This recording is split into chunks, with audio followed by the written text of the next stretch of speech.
everybody. Karen Roby here for ZDNet. Glad to be joined by Ed Bott. He's here with me today, and we're talking Google and antitrust. And Ed, I understand you put a poll out there for folks to take part in, to share their opinions on this subject. And I think a good place to start first is, what is the issue? What are we discussing here in terms of antitrust? Because of course, I'm having memories here back to the Microsoft antitrust days. Oh yeah, and I'm having real flashbacks here when I when I hear about this Google thing because I was in this business back in 1998 to, Yeah. 1998 to 2001 when the Microsoft antitrust trial was all consuming. And there's a lot of similarities here.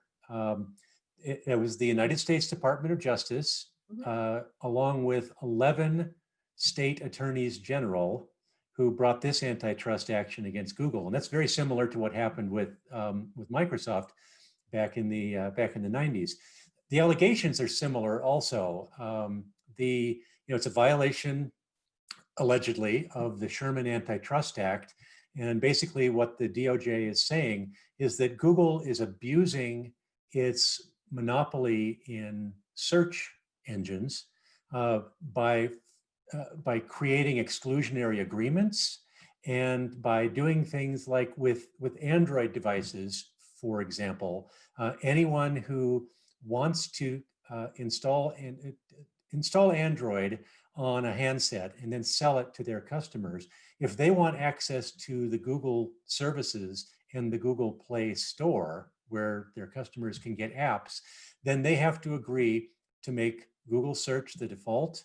They have to install a whole bunch of Google apps and Google services. They have to make them prominent on the home screen, and they have to make it so that those things can't be removed. Now, there is a way around that. Device makers can install what's called the Android Open Source Project, but if they do that, they don't have access to the Google Play Store, and so that's a big part of the DOJ's antitrust case is that Google is tying these products and services together in such a way that it increases their monopoly. And so they brought these charges. Google, of course, has denied them as they would, and so we decided to ask our readers, what they thought of the trial. Yeah, and certainly a lot of opinions, a lot of thoughts circling out there on how people feel about this. So in terms of the poll, you put just a simple poll out there for people to respond to. Right. So the first question is, should Google be found guilty of violating antitrust law? And, one of the things I gave people the option of three answers: yes, no, and not sure. I was frankly a little bit surprised that not sure only got 11%. There's not many people want to wait to hear the rest of the evidence here. People pretty much have their mind made up about Google. Now, just to be clear, this isn't a scientific poll. Right. This isn't a statistically valid sample of, either the American population or even ZDNet's readership. So, the results are interesting and entertaining, but not necessarily representative. Having said that, though, 68% of respondents said yes, they think Google is guilty of violating antitrust law, and only 22% said no. They don't, they feel that Google is not guilty. And so we got some comments from people just in regard to that yes or no answer. There were a fair number of people who said things along the line of, if there's any company in the entire world that's guilty of antitrust, it's Google. This is a slam dunk. Other people said, the evidence is overwhelming.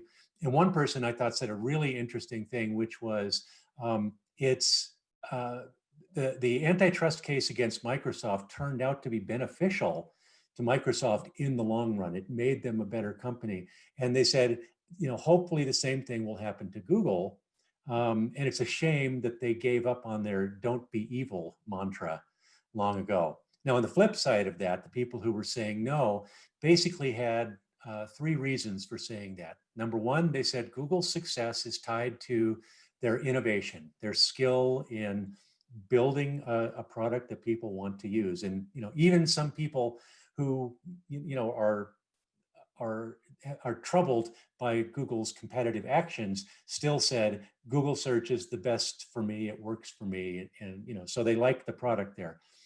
Several other people, including a couple who said, and I have no reason to believe that they're not, but they said that their attorneys and are familiar with antitrust law, said that the DOJ's case is flimsy, and that it's definitely not a slam dunk when it goes into a trial. A lot of things can happen in a courtroom. And then finally, there was a segment of people in that group who said, maybe Google is abusing its competitive position, but in this case, the remedies would do more harm than good. That people will be damaged if Google, that the internet itself would be damaged if Google were prevented from competing fully in the future. Yeah, and like you said, a lot of things can happen in a courtroom. So there's different sides in this, and so many different layers. All right, so Ed, in the beginning, we said two questions that you put out there for people. That being the first, what was the second, and what was So the the second one is, we wanted to ask people what they thought that the best remedies would be if Google is found guilty of antitrust violations. What should the remedies be? And I put 4 suggestions up there, but also gave people the option to add their own alternatives. The 2 most popular ones were eliminating. The number 1 was eliminating the requirement that device makers have to put Google apps onto Google devices. Make that optional. Eliminate those exclusionary contracts. That would also apply probably to search-related contracts as well. So the second thing was, and this is a really powerful one. It's also part of the accusations against Google, is prohibiting Google from favoring its own services in search results. So you get things right now that Google owns restaurant recommendation services. They own travel buying, travel and ticket buying services. And so right now, if you go and you put a search query in on Google for either of those 2 things, Google services are going to bubble right up to the top there, potentially harming competitors who are independent and aren't Google. So that was the second most popular one.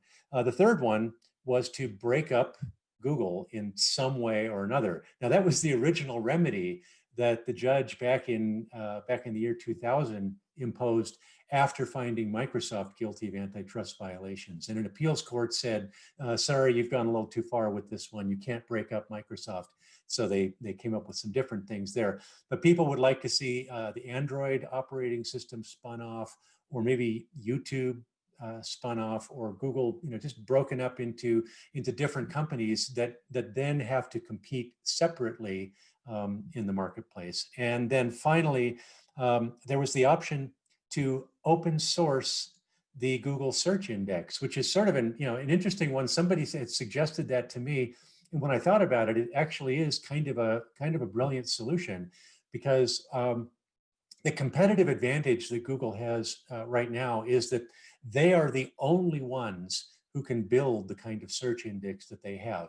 Microsoft has the only thing that comes close, and that's the Microsoft index that they use with Bing and with other Microsoft search-related services. Microsoft spends a fortune building that thing, and yet it's still not as complete as Google's. And a lot of the reason for that is that website owners put tags on their website saying, you can't crawl my website, you can't index my website, but they usually exempt Google from doing that. And so if you open source the Google search index, then any search engine would be allowed to take advantage of Google's work there and be able to compete on a level playing field with Google. In the other category, probably the only one that people came up with that isn't one of the ones that we suggested is a stiff fine. And Google has paid fines of several $billion before, but of course, Apple, Microsoft, Facebook, Google, these are all $1 trillion companies that have hundreds of billions of dollars in the bank. A fine would have to be pretty large to be meaningful.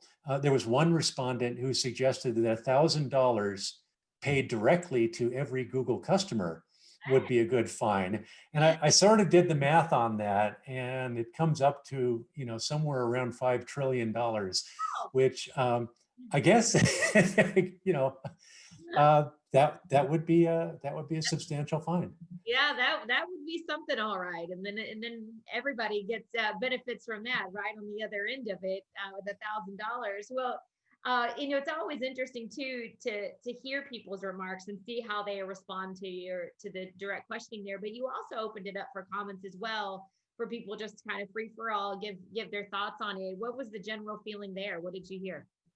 So we got hundreds, about 200 separate responses. Only a handful of them were silly. There was, but most of them were quite substantial. There were several people who wrote like little mini essays that were fun reading. People are really thinking about this stuff. But the comments basically divided into, I would say, 4 categories. Number one is this should just be the start. Google is not the only company that deserves to be looked at for antitrust violations. And people specifically called out Facebook and Apple. Other companies' names got mentioned in there, Netflix, Microsoft, but Facebook and Apple are the 2 companies that people think are maybe a little too big to compete with. The second thing was, again, on this issue of fines and whether they can be effective and whether any kind of antitrust action can be effective. And there were a number of people who said things along the lines of, they said, maybe this is my cynicism talking, they said, but I'm not sure that any kind of antitrust action is going to be effective, given the way that the modern internet works and how the network effects make it, that the rich get richer and the big get bigger and the powerful get more powerful. There were a substantial number of people who decided to introduce politics into this and said this is a political prosecution. And what I found fascinating was that there were almost equal numbers of people on either side saying this was either the Trump administration trying to reward its friends, or the Trump administration trying to punish its enemy. A lot of stuff about left-wing bias at Google, and too much censorship and such. And then finally, in that same group there were a bunch of people who called out Section 230 of the Communications Decency Act. And, that's sort of the big bugaboo for the conservatives on social media today who feel that they're being censored. It doesn't have anything to do with antitrust, but it says something that came up over and over and over again in the comments from people who thought this was all political. But then there was just one comment that that I couldn't quite figure out what they were trying to say, and that was somebody who said, I guess the question said, something along the lines of, "Do you have any other comments?" And this respondent said, "I thought Sarah Michelle Gellar's best work was in Buffy, but her work since then deserves consideration as well." So, you know, I it's, appreciate it, it. number one, it's really hard to argue with that. And number two, the first thing that I did was go to Google just to search for that and see if I could figure out if maybe there was a hidden meaning to that in Right. terms of antitrust. I couldn't find anything, but maybe someone else who has better search skills than I do can figure that one out. You gotta love the randomness now and again that people will pop in Yeah. on things like that, that sometimes it's nice. It kind of breaks up the, when we tend to argue or get political about things, it's kind of funny. But I'm a big fan of Sarah Michelle Gellar, so It made me want to go binge watch Buffy the Vampire Slaying again. So it couldn't be a bad thing. that's absolutely right.